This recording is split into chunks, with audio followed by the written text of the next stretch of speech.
Hello everyone. Um welcome to my vlog after 2 years or almost 3 years na katong the last video that I uploaded about how did I get to Belgium. So yeah, it was all there. So you can just check it again. So yeah. For those who did not subscribe yet, so please subscribe and hit the bell button below. Yeah. But anyway, so the reason why I make another video because after that, I think a year after, kay daghan siguro nag-search what was or what are the requirements coming here in Belgium. So yeah, a lot of us came here or that are coming here through different visas. So some of the requirements I don't know whether you, especially for fiancé visa, for what else, a lot of visa, yeah. Because to be honest, I really don't know so much of visas. All I know is family reunification visa. Sorry. So yeah, that's all I know.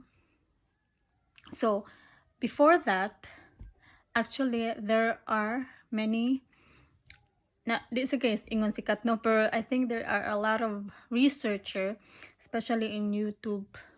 So yeah, they contact me through my Facebook and message some of them what are the visas, or what are the requirements.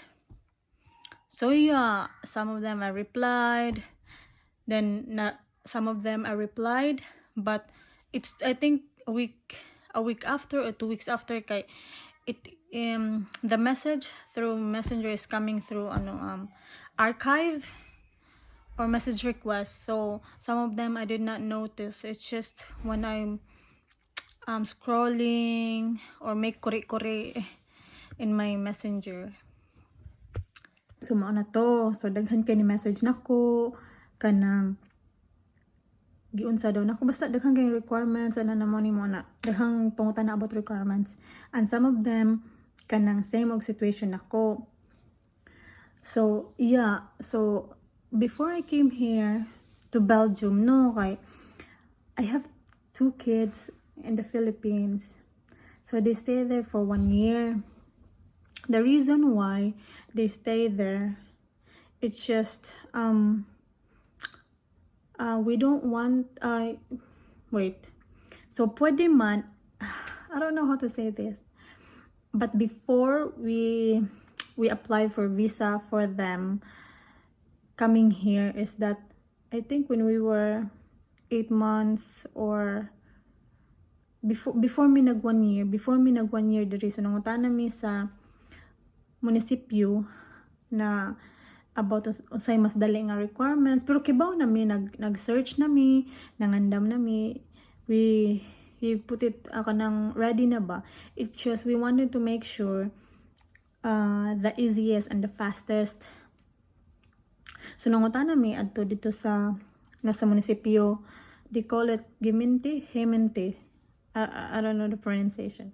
So yeah, so nangutana mi, we ask that okay, what are the requirements and possible and fastest way. So they told us like yeah, the reunification visa nga, that's the easiest way for us. But then kanang nangutana sila namo, or they ask us why you guys didn't just bring them with you when you are coming here. So the reason why I don't want to, because coming here in other country, you have, diba, a lot of struggle, a lot of adjustment, baya. So especially you're coming here with 3 kids and then you don't know anybody, wala kay kanang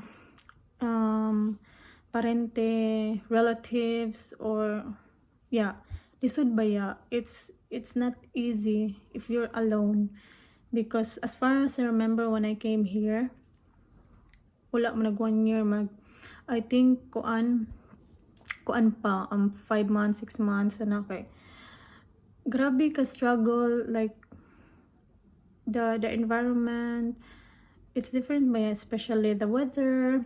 So I missed a lot in the Philippines by labi na I don't have anybody to talk to. Well, my friends and lisod. It's hard. So we told the reason why we did not bring them because yeah, I don't want to struggle and I don't want them to struggle. But yeah, especially for the kids, it's a big adjustment.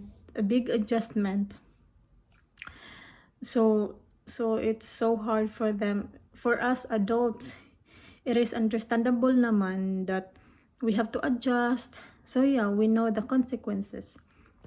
Basically, I said a lot of things.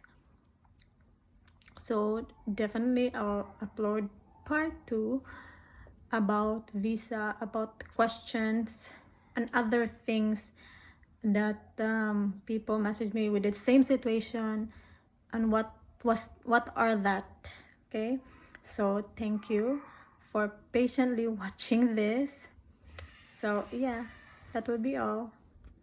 So see you for the next part 2. Bye.